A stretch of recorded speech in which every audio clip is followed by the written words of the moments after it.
Voltamos com mais um vídeo, então, nessa sequência de entrevistados, palestrantes, dentro da proposta do Seminário Imaginário e Memória. E hoje temos aqui Rogério de Almeida, ele que é doutor, com pós-doutorado na Universidade de Minho, em Portugal, trabalha cinema, trabalha imaginário e traz uma apresentação que é cinema e imaginários contemporâneos. Me corrija se eu estiver errado, é isso, né, professor? Isso mesmo. Professor, como que se dá essa aproximação, cinema e imaginários contemporâneos? Seria através da teoria do Joseph Campbell, da jornada do herói e essa criação de roteiros, ou teria um outro caminho que o professor pudesse passar para quem nos acompanha aí por qualquer telinha, seja celular, YouTube, televisão, enfim? Esse é um dos caminhos.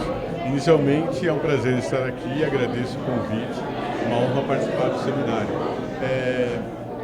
De fato, a gente tem ali uma confluência, né, de teorias, porque a proposta de aproximar o cinema do imaginário, primeiramente, é mostrar que o cinema, como obra de ficção, ele não é uma fuga do real, mas é um modo que nos ensina a enxergar melhor o real. Estou pensando aqui, obviamente, em alguns filmes. E aí ele ajuda também a pensar questões contemporâneas. Eu acho que o Oscar deste ano foi simbólico nesse sentido, porque nós temos a premiação dada a Parasita, que é um filme que, de certa forma, traz elementos importantes para a gente pensar essa realidade.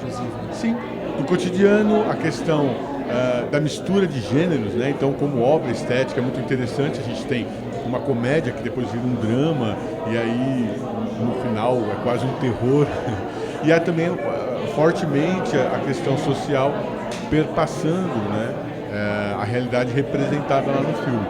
Então, como ficção, é uma obra que a gente sabe que não ocorreu, né? Não se trata de uma história que se passou na realidade, mas nos ajuda a entender algumas questões que se passam de fato na realidade.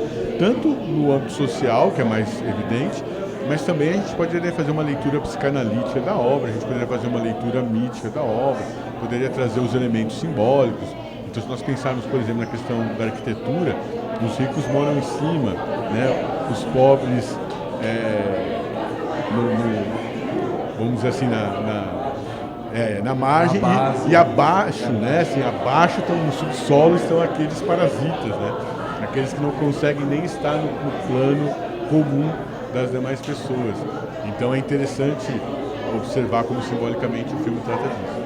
De maneira mítica, nós teríamos aí um purgatório, né? Nós teríamos um espaço divino e o registro do inferno também, se nós fôssemos aproximados. Haveria a possibilidade de trazer essa imagem como uma aproximação?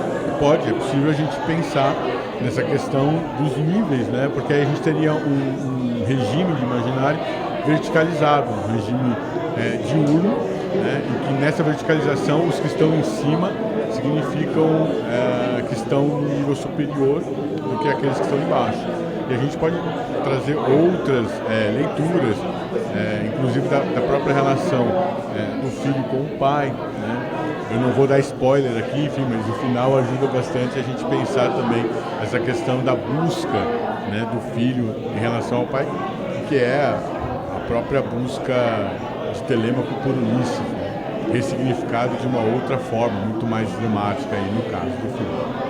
Professor, não querendo trazer a política para o meio da conversa, mas nós temos um problema no país que é envolvido com o cinema. O senhor traz a temática de cinema e o imaginário contemporâneo. Assim como o imaginário contemporâneo, ele perpassa a realidade que vivemos e não podemos deixar de falar da política, né? Tivemos filmes que, de certa forma, foram criticados por trazer essa pluralidade, né? E caminhamos, talvez, novamente, não falando em partido, enfim, mas caminhamos, talvez, para uma poda do imaginário. Não sei qual seria a percepção do professor em relação a isso.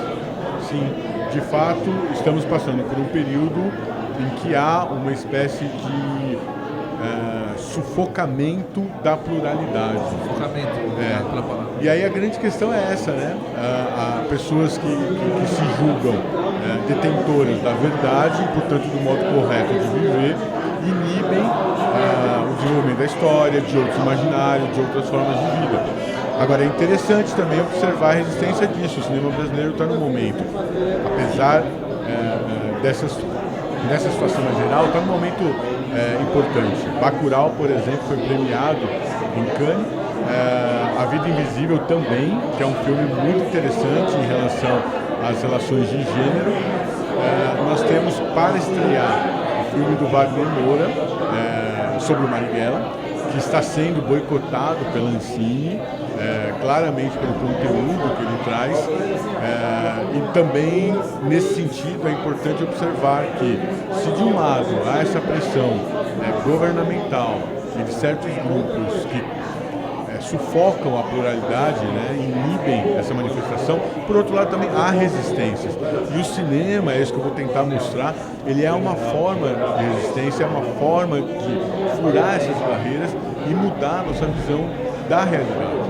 Porque, de fato, se a gente ficasse apenas com as informações oficiais e as informações midiáticas, a gente ficaria, digamos, preso a uma bolha, que impediria de ver um pouco de como as coisas acontecem, e a gente sabe que a realidade é bastante plural. Professor, uma outra realidade que envolve o cinema é a questão comercial, formatos que se replicam e de certa forma eles acabam interferindo no imaginário social por essa replicação, essa contínua insistência em ter o mesmo formato, com o mocinho vencendo no final, ou a história de heróis que agora saem dos quadrinhos e passam a representar a realidade de pessoas comuns, E isso é contemporaneidade, a gente está vivendo isso hoje. Se a gente fosse apresentar para quem está nos acompanhando agora, existe uma análise que possa ser feita em relação a essa questão comercial e o impacto no imaginário ou não? Sua pergunta é muito importante. Se a gente observar, hoje nós temos uma segmentação muito grande em relação ao cinema e, nesse sentido, o stream vem ajudar nesse processo. Porque você pode difundir filmes variados e aí o espectador é que vai fazer essa seleção, vai fazer essas coisas. Então, grosso modo, esses filmes comerciais, eles arriscam muito pouco, eles querem ganhar muito dinheiro, por isso eles também investem muito dinheiro, são filmes que geralmente vão buscar efeitos especiais para a realização desse filme, e eles são responsáveis sim por um determinado tipo de imaginário, que é o imaginário maniqueísta. Então a gente tem sempre essa ideia de que tem o bem contra o mal e pouca porosidade entre esses dois aspectos. Alguns filmes rompem essa barreira e aí eles passam também a ser aclamados por determinada parte da crítica ou interessar um público um pouco mais diverso, como é o caso, por exemplo, do Coringa. Também um outro filme de 2019 que teve um grande destaque, que é um filme que trata de uma figura que vem das HQs, que vem das histórias do quadrinho, só que tem uma abordagem muito diferente, com uma carga, digamos assim, mais dramática e que a gente relativiza aquilo que poderia inicialmente ser tido como o aspecto negativo ou mal. Porque a gente está acompanhando ali um processo em que... Desenvolvimento da personalidade. Perfeitamente, que é um desenvolvimento complexo. Então é possível furar essas barreiras. A mesma coisa, a gente já citou o Parasita. O Parasita não é um filme maniqueísta.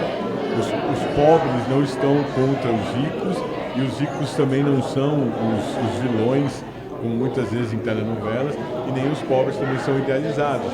Então você tem ali uma complexidade que procura mostrar como de fato as coisas ocorrem em termos imaginários, Não que a realidade seja imitada, mas a realidade acaba sendo, digamos, transfigurada num nível já mais complexo, simbólico, portanto, em que aparecem essas múltiplas forças. Agora, nós estamos também numa fase interessante porque há muitos festivais e esses festivais nos ajudam, nos direcionam para alguns filmes interessantes. Então, por exemplo, Cannes, eu assisti recentemente O Jovem Ahmed, que é um filme que trata da questão do islamismo e, sobretudo, a questão da crença. Então é um filme dos irmãos Dardenne, franceses, que eu acho que, por fazer parte do festival, acaba atingindo um público que vai buscar compreender, então, esse fenômeno, que é o fenômeno da fé, do islamismo, e inclusive e principalmente do fundamentalismo, por uma outra chave. E é curioso que, mesmo se tratando de uma outra realidade, que é a realidade francesa, e de uma outra religião, que é o islamismo, nós podemos fazer paralelos com a situação brasileira, inclusive do governo e algumas correntes evangélicas que se mostram fundamentalistas, principalmente no modo como fazem a leitura e a simbolização da realidade. Professor, cinema em época de streaming também é uma mudança contemporânea, uma realidade que a gente está enfrentando agora. Nós, enquanto consumidores, temos uma guerra de streamings aí, temos diversas empresas que estão entrando nesse mercado, né, abrindo produções próprias, inclusive competindo ao Oscar, que é o cinema tradicional, então quebrando também esse paradigma. Como ver o streaming como positivo, ou a segmentação, de certa forma, que o streaming traz também vai segmentar o imaginário? Positivo, sempre positivo. O imaginário é plural, e é importante a gente ter acesso a essa pluralidade. Ainda que a gente não veja de tudo, né, eu acho que a ideia também não é essa. A produção hoje do audiovisual é impossível de ser acompanhada, então eu não vejo um problema na segmentação. E aí uma história curiosa, a gente tende a ver a questão do streaming, de assistir o cinema, né, sozinho, solitariamente, como algo muito diferente daquela questão social e coletiva que é as salas de cinema, né, com espectadores. Agora, é interessante que na época em que os irmãos Lumière inventam o cinematógrafo, vários outros aparelhos estavam em desenvolvimento. Inclusive um feito pelo Thomas Edison, em que a pessoa assistia a imagem em movimento sozinha. Então é curioso que 100 anos depois do cinema, essa possibilidade foi atualizada. Porque não dá para dizer que, assim, que a TV, aquela TV de tubo ali, que passava os filmes, propiciava uma experiência parecida com o cinema. Mas a partir do momento que a gente passa a ter grandes telas, passa a ter condição de ver numa qualidade muito próxima ao do cinema e principalmente assistir ao filme sem interrupção, porque esse é um dos maiores problemas dos filmes que vão para a TV. Eles interrompem para intervalos comerciais. Então, o fato de não haver isso e permitir uma assistibilidade direta, isso faz com que a gente tenha essa experiência do cinema. Então eu não vejo isso como algo negativo. Acho que é positivo. E entendo que vão conviver as duas formas. Acho que é importante nesse sentido que haja incentivos para cinematecas, para cinemas alternativos, para que a gente também não tenha somente os cinemas de shopping. Então eu acho que, em certo sentido, a internet contribui para a difusão de filmes que, se não fosse ela, não teríamos como assistir, porque a gente ficaria preso ao circuito comercial dos cinemas de shopping. Professor, um enfrentamento do cinema é a questão da pirataria, que também de certa forma é um comportamento cultural, tem inclusive um imaginário próprio, tem tecnologia própria para fazer download fragmentado de vídeos. O próprio ato de ir lá e filmar o filme clandestinamente é algo que já se espera que as pessoas façam isso para poder depois fazer o download. Como que o professor vê esse comportamento em termos de imaginário social?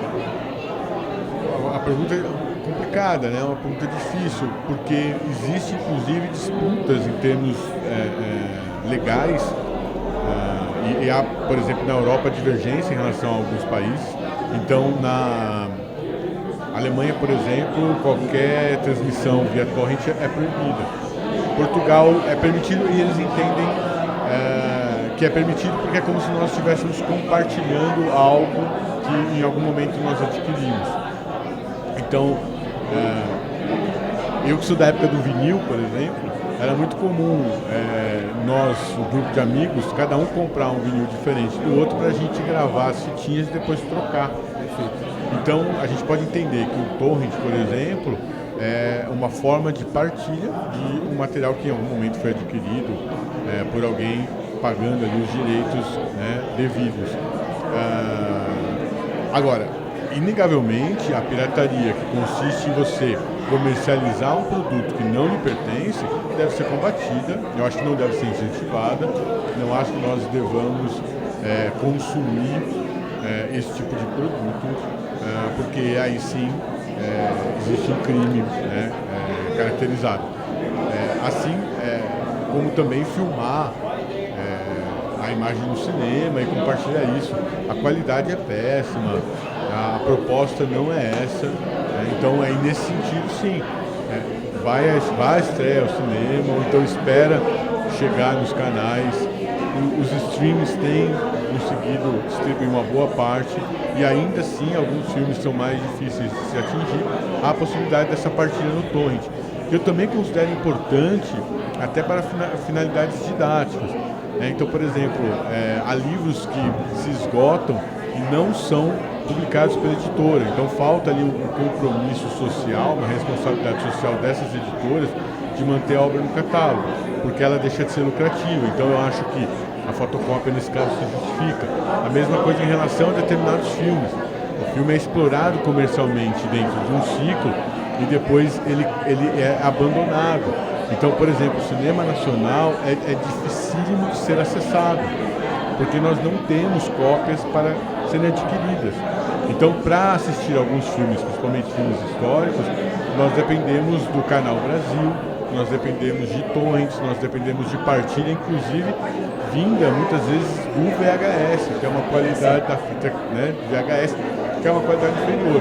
Então, eu acho que a gente deve observar essa diferença. O uso, a exploração comercial ilegal deve ser combatida, obviamente, mas a partir do momento que você tem uma partilha gratuita e com uma finalidade investigativa, histórica, ou mesmo de contemplação de algo que não é possível ser acessado de outra forma, eu acho que deve ser também válido, inclusive do ponto de vista legal. Espero não ter colocado o professor em saia justa, mas vou fazer mais uma pergunta. O professor falou em livro, falou em gratuidade, a primeira edição da Aproximações do Imaginário, que é um livro bem didático, que trata de vários aspectos da teoria do imaginário, de Rand, professor Lee, o próprio Jung, questão de arquétipos, enfim, se esgotou.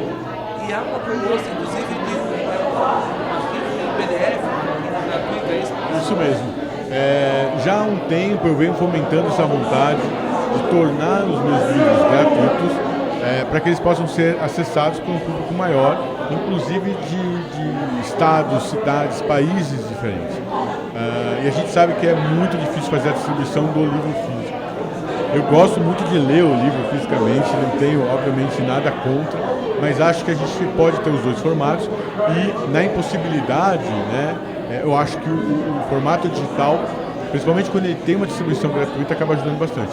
Nesse sentido, Aproximações ao Imaginário, bússola de investigação poética, eu tive o prazer e a honra de escrever com o meu amigo Marcos Ferreira Santos, um grande estudioso do imaginário, foi lançado em 2012 e ele foi pensado na época como um livro introdutório, no sentido de trazer alguns verbetes, mas que pudesse ser lido de maneira aleatória, em que você abre ali por uma palavra e essa palavra, esse termo, esse conceito vai abrindo possibilidade para outros. E aí, como nós não tínhamos como fazer o hiperlink no papel, a gente usava lá o subterfúgio do asterisco remetendo ao verbete. Agora nós estamos lançando a segunda edição do livro, inteiramente gratuito, em PDF, e que pode ser lido dessa forma, com os hiperlinks em que você vai migrando de um verbete ao outro. Isso. Quem quiser achar, a melhor maneira é entrar no portal de livros abertos da USP. Só colocar lá, portal Livros Abertos da USP no Google, que vai encontrar. Se colocar também Aproximações ao Imaginário, Rogério de Almeida, Marcos Ferreira Santos, também encontra lá o livro gratuitamente. E eu tenho também outras publicações. Eu consegui também relançar a segunda edição do Imaginário Trágico de Machado de Assis nesse formato, que é um livro, enfim, que consumiu muitos anos de pesquisa, escrita, e cujo resultado eu gosto bastante. Então está lá também disponível, quem estiver nos ouvindo, só acessar, baixar e compartilhar. Professor, uma grata satisfação contar com o senhor nessa conversa Foi uma aula, né? Eu estou muito grato mesmo por o senhor ter disponibilizado esse tempo. Eu já estou tomando o tempo dele, tem uma palestra que ele precisa dar. E eu peço para que você compartilhe aí esse vídeo, coloque nas redes sociais aí o seu like, faça chegar para que mais pessoas possam também assistir esse bate-papo. Assista os demais, entrevistamos Juremir Machado da Silva, Cristina Mussi, Heloísa Gil Claus, então pessoas, olha, feras do imaginário, feras da memória, que trouxeram aí, dentro da proposta do seminário Imaginário e Memória, muito conhecimento para vocês. Quer mandar um abraço, professor, para as pessoas que nos acompanham aí? Um abraço, agradeço aí a que estejam nos vendo e muito obrigado pelo convite, pela possibilidade de falar um pouco aqui do trabalho que eu faço como pesquisador e professor. Nossa, professor. Compartilhem.